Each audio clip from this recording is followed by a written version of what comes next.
I hear Dad's voice. It had been about 2 years since I lost my beloved husband in an accident.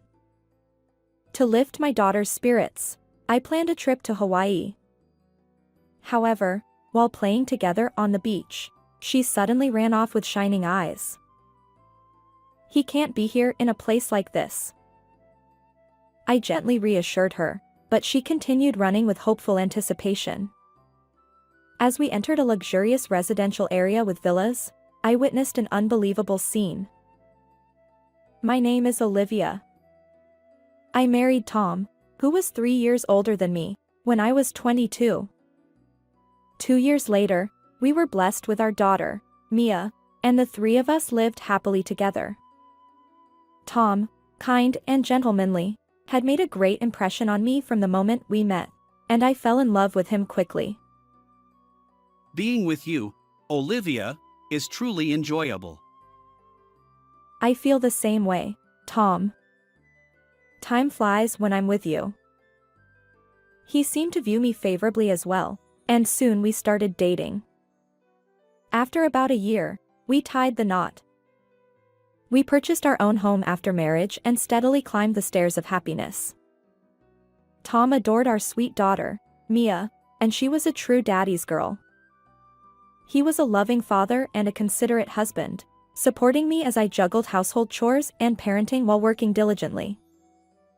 I believed that these blissful days would continue indefinitely. Little did I know what awaited us. However, perhaps it was around the time when Mia entered kindergarten that Tom's behavior started to change.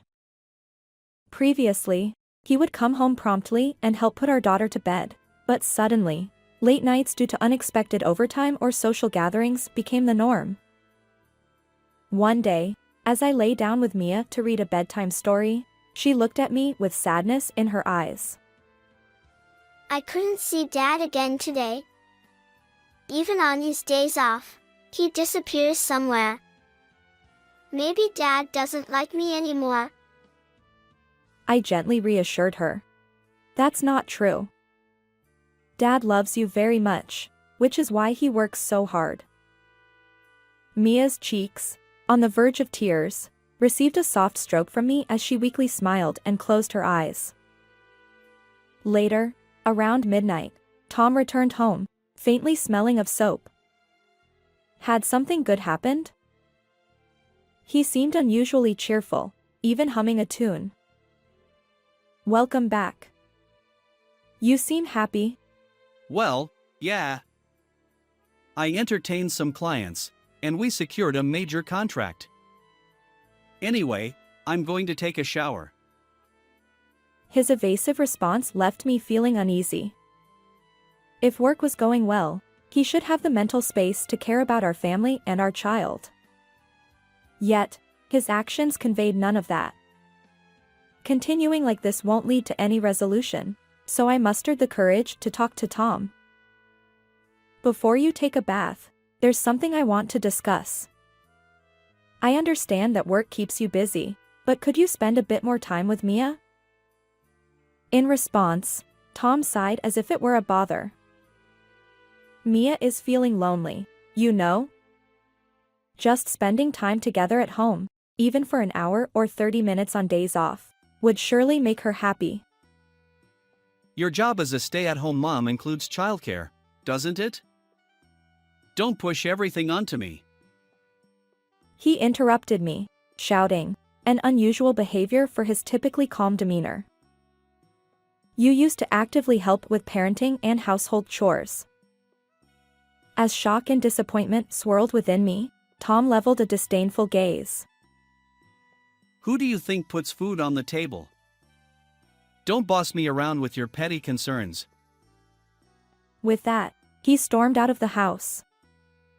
Confronted with the sudden change in him, I could only feel fear. And then, the following day, an event occurred that further plunged our family into despair. After dropping Mia off at kindergarten and returning home, I received a phone call from the police. Hello? What? My husband.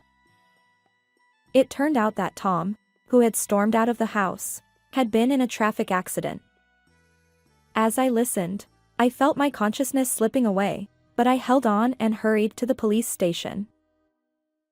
The officer in charge looked at me with pity and calmly explained the situation. Tom's injuries were severe, and from the clothing and personal items he had on him, they confirmed it was him. I steeled myself and faced Tom's lifeless body. It had been hours since I last saw him, and now he lay there, wrapped in bandages from head to toe.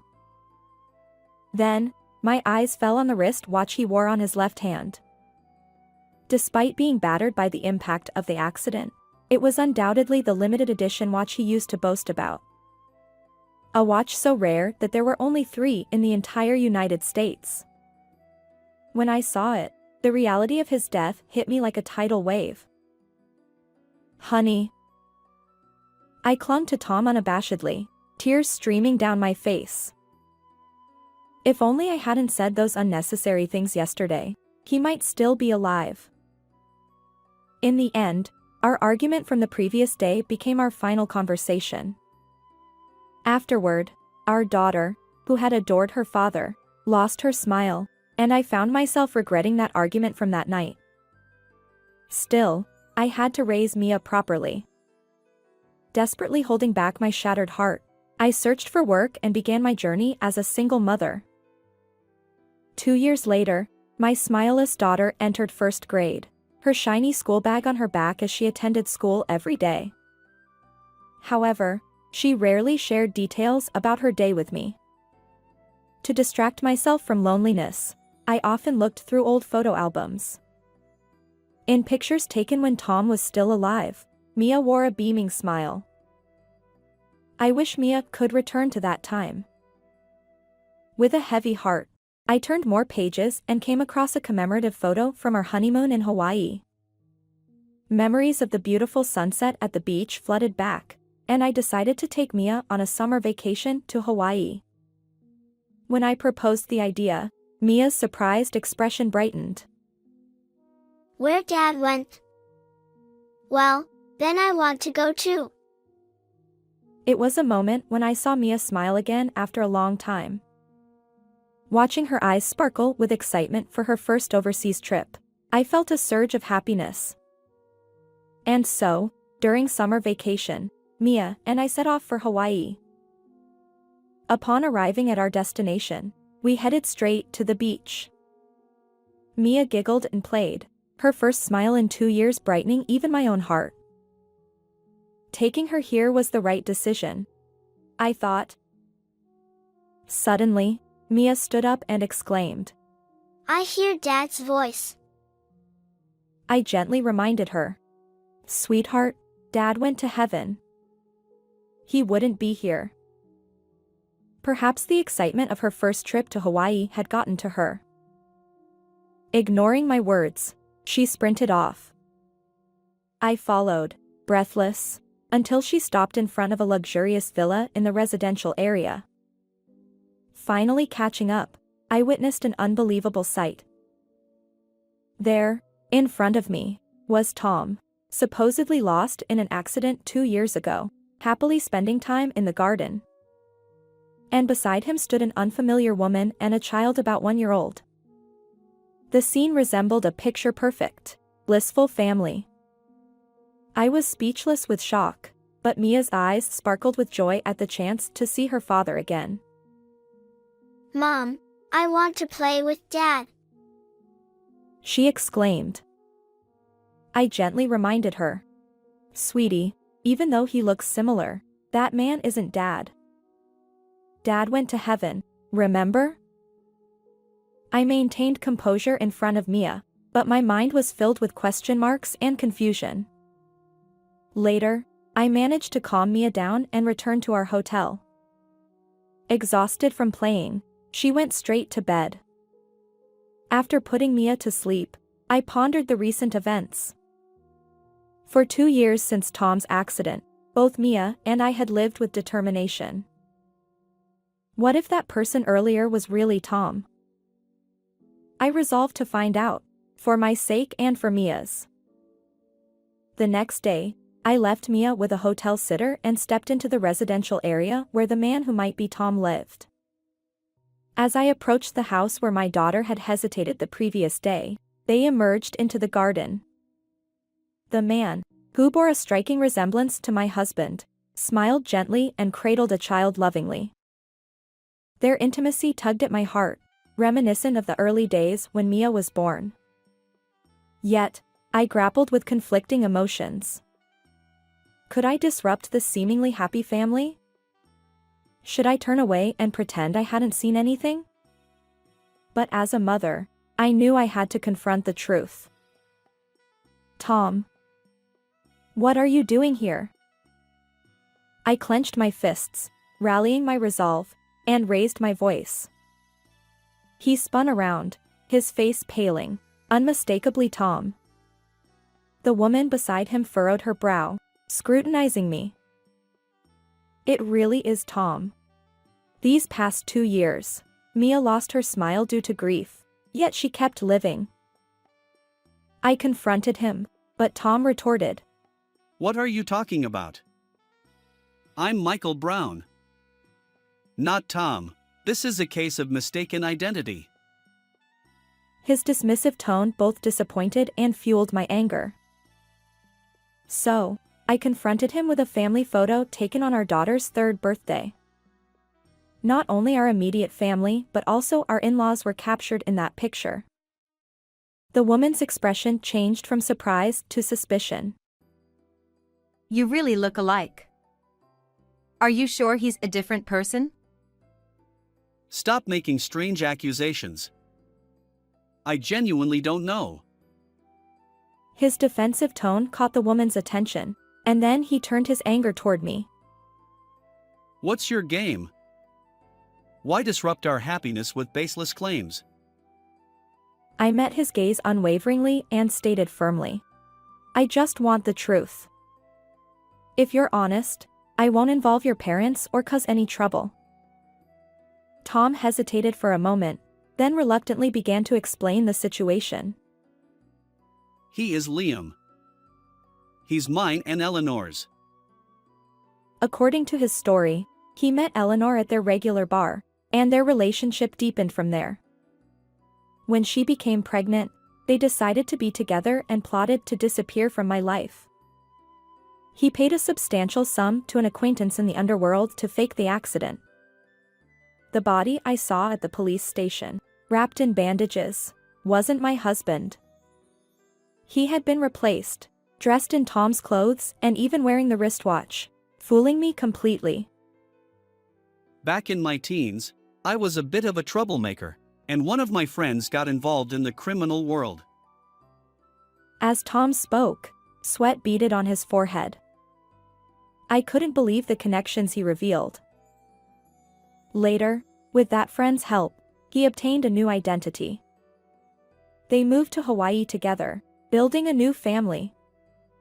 Eleanor, it turns out, is the daughter of wealthy parents, which explains their comfortable life abroad. It was baffling why he went to such elaborate lengths. If you wanted to be with that woman, why not just ask me for a divorce? You didn't need to fake an accident using a decoy. But my husband, in a strangely boastful tone, replied, Well, if I did that, I'd have to pay you alimony and child support, wouldn't I? It was cheaper to rely on acquaintances for various expenses.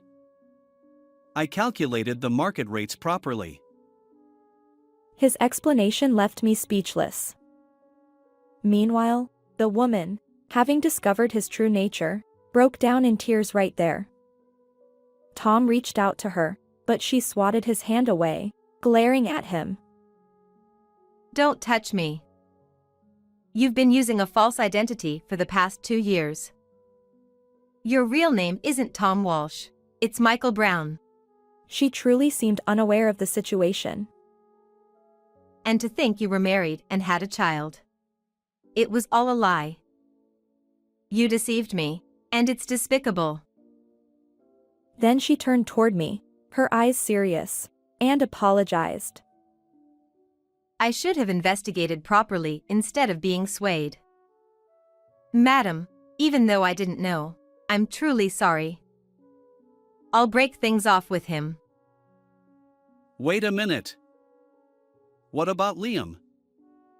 Don't rush into this.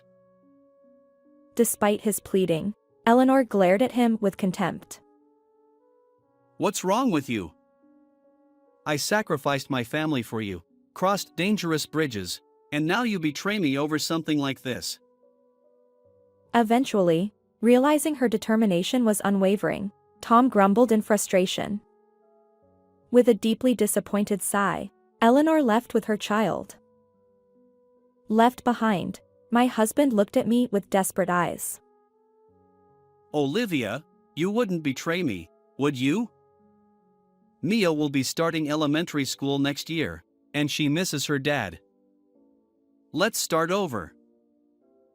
Hearing Tom's words, I was utterly exasperated. How could he forget our daughter's age, even though we lived apart? Mia is already in elementary school.